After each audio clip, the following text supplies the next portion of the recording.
ശബരിമല സ്വർണ്ണക്കൊള്ള case PS പ്രശാന്തും ഭരണസമിതിയും പ്രതികൾ. ശബരിമല സ്വർണ്ണക്കൊള്ള കേസിൽ മുൻ ദേവസ്വം ബോർഡ് പ്രസിഡന്റ് PS പ്രശാന്തിനെ പ്രതി ചേർത്തു. കേസിലെ 4ാം പ്രതിയായാണ് PS പ്രശാന്തിനെ പ്രതി ചേർത്തിരിക്കുന്നത്.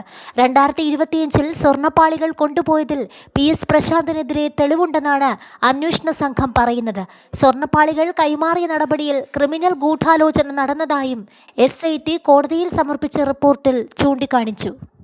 അന്തരിച്ച ശബരിമല മുൻ എക്സിക്യൂട്ടീവ് ഓഫീസർ മുരാരി ബാബുവാണ് കേസിലെ 1ാം പ്രതി.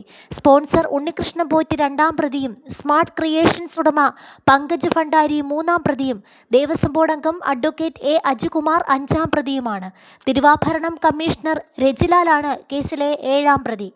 സ്വർണ്ണക്കൊള്ള മറയ്ക്കുന്നതിനായാണ് 2025-ൽ പാളികൾ കൊണ്ടുപോയതെന്നാണ് SITയുടെ കണ്ടെത്തൽ. 40 വർഷം ഗ്യാരണ്ടിയുള്ള സ്വർണ്ണപ്പാളികൾക്ക് വെറും 5 വർഷത്തിനുള്ളിൽ മങ്ങലേറ്റപ്പോൾ നിയമ നടപടി സ്വീകരിക്കുന്നതിന് പകരം മുമ്പ് സ്വർണം കൊണ്ടുപോയ ചെന്നൈയിലെ കമ്പനിയിലേക്ക് തന്നെ വീണ്ടും കൊണ്ടുപോകാൻ PS പ്രശാന്തിന്റെ നേതൃത്വത്തിലുള്ള ദേവസ്വം ബോർഡ് ക്രിമിനൽ ഗൂഢാലോചന നടത്തിയെന്നാണ് അന്വേഷണ സംഘത്തിന്റെ റിപ്പോർട്ട്. ഇതോടെ ശബരിമല സ്വർണ്ണക്കൊള്ളയിൽ വീണ്ടും ഒരു CPM നേതാവ് കൂടി പ്രതിസ്ഥാനത്ത് വന്നിരിക്കുകയാണ്. 2025-ൽ സ്വർണം കൊണ്ടുപോയ കേസിൽ തന്ത്രി കണ്ഠരര് രാജീവരും പ്രതിയാണ്. കേസിലെ 6ാം പ്രതിയാണ് കണ്ഠരര് രാജീവര്. നിലവിൽ ശബരിമല സ്വർണ്ണക്കൊള്ളയുമായി ബന്ധപ്പെട്ട ദ്വാരപാലക, കട്ടിളപ്പാളി കേസുകളിൽ തന്ത്രി കണ്ഠരര് രാജീവര് ജാമ്യത്തിലാണ്. ജനുവരി 16-ന് അറസ്റ്റിലായ രാജീവർക്ക് 40 ദിവസത്തെ ജയിൽവാസത്തിന് ശേഷം ഫെബ്രുവരി 18-നാണ് ജാമ്യം ലഭിച്ചത്. തന്ത്രിയുടെ ജാമ്യം റദ്ദാക്കാനാകില്ലെന്ന് കഴിഞ്ഞ ദിവസം ഹൈക്കോടതി വ്യക്തമാക്കിയിരുന്നു.